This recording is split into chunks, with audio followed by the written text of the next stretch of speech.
Pollution బోర్డుకు సంబంధించిన chairman ఎవరైతే ఉన్నారో తెలుగుదేశం పార్టీకి చెందిన వ్యక్తి ఆ చైర్మన్ ని చంద్రబాబు నాయుడు గారు ఏరి కోరి నియమించారు ఆ బోర్డుకి. ఆ బోర్డు పవన్ కళ్యాణ్ గారు చూస్తున్న మంత్రి శాఖలోకి వస్తుంది, ఎన్విరాన్మెంట్ శాఖలోకి వస్తుంది. అయితే పవన్ కళ్యాణ్ గారు నా శాఖలోకి వస్తున్న బోర్డు కాబట్టి, రాష్ట్రంలో ఇది కీలకమైన బోర్డుల్లో ఒకటి కాబట్టి నేను చెప్పిన వ్యక్తికి ఇవ్వండి, ఆయనతో నాకు కంఫర్ట్ గా ఉంటుంది పనిచేయడానికి అని చెప్పేసి పవన్ కళ్యాణ్ గారు ఉత్తరాంధ్రకి చెందిన, విశాఖపట్నం చెందిన ఒక జనసేన కీలక నేత పేరుని ప్రస్తావించడం జరిగింది. దానికి ఆయన నామినేట్ చేయడం జరిగింది. అయితే చంద్రబాబు నాయుడు గారు ఏదో చెప్పి అతను అయితే ఇబ్బంది పెడతాడు బిజినెస్ మ్యాన్స్ ని, వ్యాపారవేత్తల్ని. కృష్ణయ్య అనే వ్యక్తి ఉన్నాడు, ఈయనతో కంఫర్ట్ గా ఉంటుంది, నాకు కంఫర్ట్ గా ఉంటుంది, ఆయన కంఫర్ట్ కావాలంట, పవన్ కళ్యాణ్ గారికి కాదు అని చెప్పి కృష్ణయ్యని బలవంతంగా తీసుకొచ్చి చంద్రబాబు నాయుడు గారు పొల్యూషన్ బోర్డు ఏమైతే ఉందో దానిలో కూర్చోబెట్టారండి, సీట్లో కూర్చోబెట్టారు. ఈ కూర్చోబెట్టిన తర్వాత తెలిసిందే కదా ఏం జరుగుతుందో మనం చూస్తున్నాం రాష్ట్రంలో. ఇక్కడ మంత్రి పవన్ కళ్యాణ్ గారు అయితే పవన్ కళ్యాణ్ గారి పైన ఆయన మనిషి ఉంటాడనమాట. ఆ బోర్డుకి సంబంధించి చూడడానికి ఆ మనిషి ఉంటాడు. ఈ రెండు కలిస్తేనే ఆ పని జరుగుతుంది, ఆ బోర్డు గాని మంత్రి శాఖ గాని. సో బోర్డులో తీసుకొచ్చి చైర్మన్ గా ఆయన పెట్టారు. ఆయన ఏ పని చేయడు. ఆ పని చేయకపోవడం వల్ల ఇప్పుడు పవన్ కళ్యాణ్ గారిని ప్రశ్నిస్తున్నారు అనమాట. ఆయన పని చేయటం లేదు, మీరేం చేస్తున్నారని చెప్పేసి. ఈ బోండాబొమ్మ ఏమైతే ప్రశ్నలు వేశాడో ఆ ప్రశ్నలు మొత్తం వేయవలసింది ఎవరికంటే చంద్రబాబు నాయుడు గారికి వెయ్యాలి. ఎందుకంటే ఆయన తీసుకొచ్చింది చంద్రబాబు నాయుడు గారు. ఆయన చంద్రబాబు నాయుడు మనిషి అంట. అలాగే ఆయన ఎన్టీఆర్ చారిటబుల్ ట్రస్ట్ లోనో బసవతారం హాస్పిటల్ పదవులు చేశారంట, ఇంతకుముందు ఇది చేశారంట. ఆయన చాలా కావాల్సిన వ్యక్తి అంట. మరి మీరు బోండాబొమ్మ నువ్వు ప్రశ్నించవలసింది చంద్రబాబు నాయుడు గారిని. నువ్వు ఒక అతను తీసుకొచ్చి, అతను ఐఏఎస్ ఐపీఎస్ ఏదో ఒక ర్యాంకులో అతను ఒక మాజీ ఆమె ఉద్యోగం తీసుకొచ్చి ఆ బోర్డు చైర్మన్ చేశావు కదా, అతను ఈ రోజు పని చేయడం లేదు అని చెప్పేసి చంద్రబాబు నాయుడు గారిని ప్రశ్నించాలి, పవన్ కళ్యాణ్ గారిని కాదు.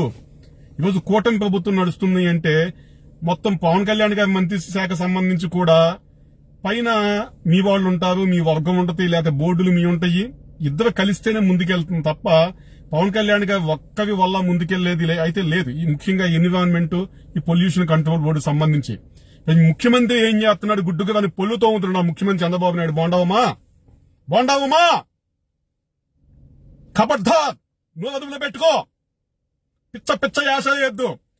5 కోట్ల ఆంధ్రులు చూస్తున్నారు అసెంబ్లీలో. చైర్మన్ తీసుకొచ్చి నియమించేది మీరు, అతను పని చేయకపోతే పవన్ కళ్యాణ్ గారు జవాబు చెప్పాలి మీకు.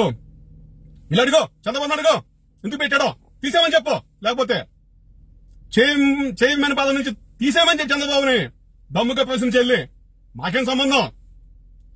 పిచ్చ ఆశలే ఆపండి అసెంబ్లీలో. ఈరోజు కూటమి అధికారం ఉందంటే అందులో మేమున్నాం, మా ఓట్లున్నాయి, మా బలం ఉంది, మా మద్దతు ఉంది, మా పాత్ర ఉంది. ఇష్టారాజ్యంగా మీరు మాట్లాడితే ఊరుకోం మేము. ఎవరిని టార్గెట్ చేస్తారు అసెంబ్లీలో మీరు?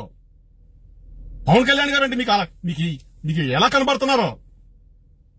ఒక్కడు జగన్ ప్రభుత్వాన్ని కూలుస్తానని శపథం చేసి కూల్చాడు ఒక్కడు రాష్ట్రంలో. చంద్రబాబు నాయుడు గారు దిక్కు మొక్కు లేకుండా 6 నెలలు 2 నెలల పాటు 60 రోజుల పాటు జైల్లో ఉన్నాడు, సెంట్రల్ జైల్లో. 3 సార్లు ముఖ్యమంత్రి చేసిన వ్యక్తి కూడా బెయిల్ తెచ్చుకోలేకపోయాడు కదా ప్రభుత్వంలో. అది మీ బతుకు, మీ పార్టీ బతుకు.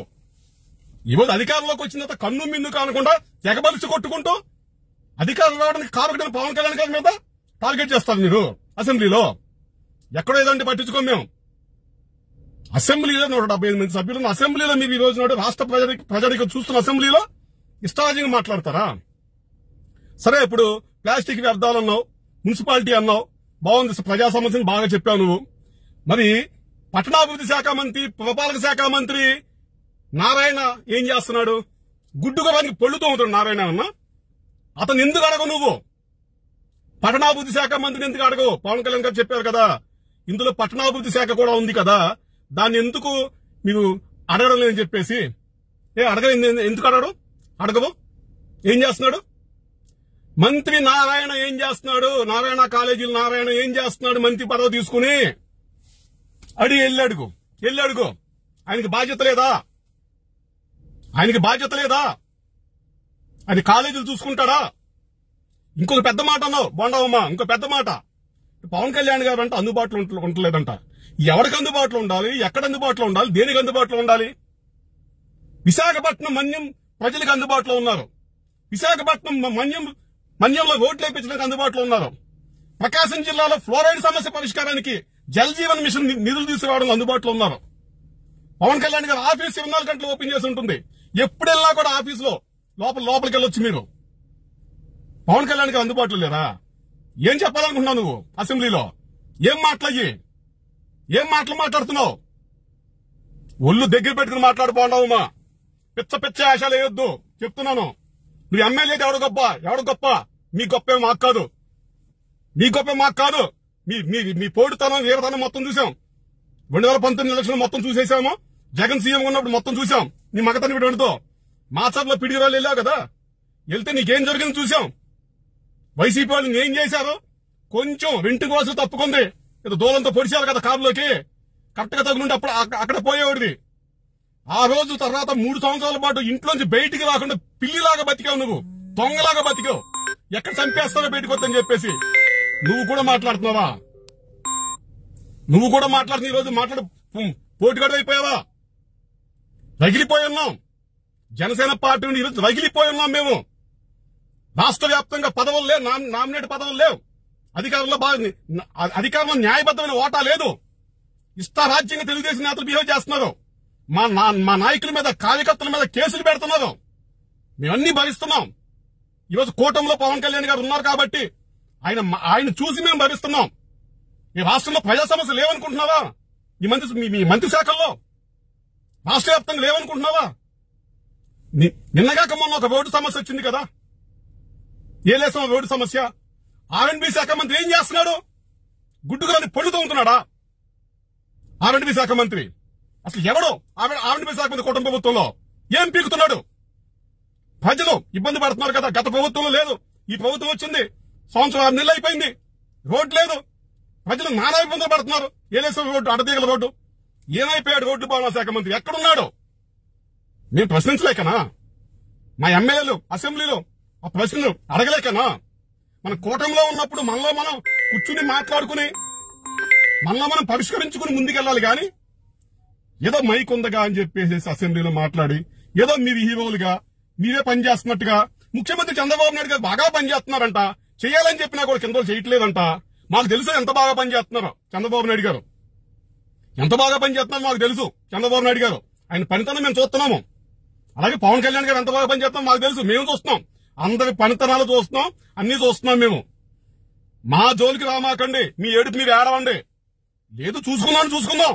రాష్ట్రంలో మాకుంది మూడే మంత్రులు కదా, 3 మంత్రులు 5 శాఖలు అనుకుంటా, 5-6 శాఖలు, 3 మంత్రులు ఉన్నారు. ఓకే, చూసుకుందాం. మీకు 30 శాఖలు ఉన్నాయి కదా, చూసుకుందాం. మీకు 20 మంది మంత్రులు ఉన్నారు, 30 శాఖలు ఉన్నాయి. ఆ శాఖల సమస్యలు చూసుకుందాం. ఈరోజు ప్రభుత్వ ఆసుపత్రులు ఎలా ఉన్నాయి రాష్ట్రంలో తెలుసు కదా, ఎంత అడ్వాన్స్ స్థితిలో ఉన్నాయో. అన్ని కనబడుతున్నాయి కదా మనకి ఈ రోజు నాడు. ఈ వ్యవస్థలేనా పరిగెత్తుంది అనుకుంటున్నా? ఒక రోడ్లు వేసామంతే, గట్టిగా మాట్లాడుకుంటే 90% రోడ్లు వేసాం రాష్ట్రంలో గత ప్రభుత్వానికి ఇప్పటికేను. మిగతా అంతా అదే ఉంది ఈ రోజు నాడు. ఈరోజు ఇసుక పంచాయతీల్లో, గ్రామాలు ఇసుక ఏమైపోతుందో మాట్లాడుకుందామా? గోదావరి జిల్లాలో ఇసుక మాట్లాడుకుందామా? కృష్ణా పెన్నా నదిలో ఇసుక మాట్లాడుకుందామా? ఏ పిచ్చ ఆశలు వేస్తున్నారండి ఈరోజు కన్ను మిన్ను కానకుండా రాష్ట్రంలో. ఈ పక్క నుంచి ఆ పక్క వరకు, అటు ఇచ్చాపురం నుంచి ఇటు కుప్పం వరకు కూడా మొత్తం ఆక్రమించుకుని, గాలి నీరు నిప్పు మొత్తం ఆక్రమించుకుని ఈ రోజు నాడు మీరు తెలుగుదేశం పార్టీ వ్యవహరిస్తుంది. మాకు తెలియదు అనుకుంటారా? మీ కూటమి ఉన్నాం కాబట్టి, పవన్ కళ్యాణ్ గారు ఉన్నారు కాబట్టి, పవన్ కళ్యాణ్ గారు ఆయన చూసి మేము ఆగుతున్నాం. మేము ప్రశ్నించలేమా? మాకు నోళ్లు లేవా? మేము రాయలేవా? మాకు చేతులు లేవా? మీకే ఉందా?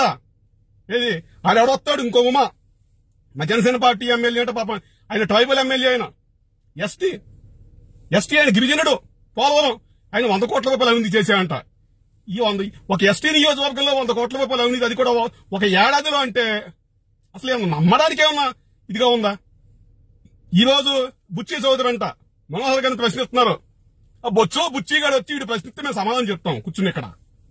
ఈ బొచ్చులో బుచ్చిగాడికి మేము సమాధానం చెప్తూ కూర్చుంటాం. వచ్చి మీరు అసెంబ్లీలో ప్రశ్నిస్తా ఉంటే సమాధానం చెప్తా కూర్చుంటాం. మేము ప్రశ్నలు వేస్తా ఉంటాం, మేము కూడా గట్టిగా అడుగుతాం. ఇక నుండి అడిగే స్థితి తెచ్చుకోమాకండి.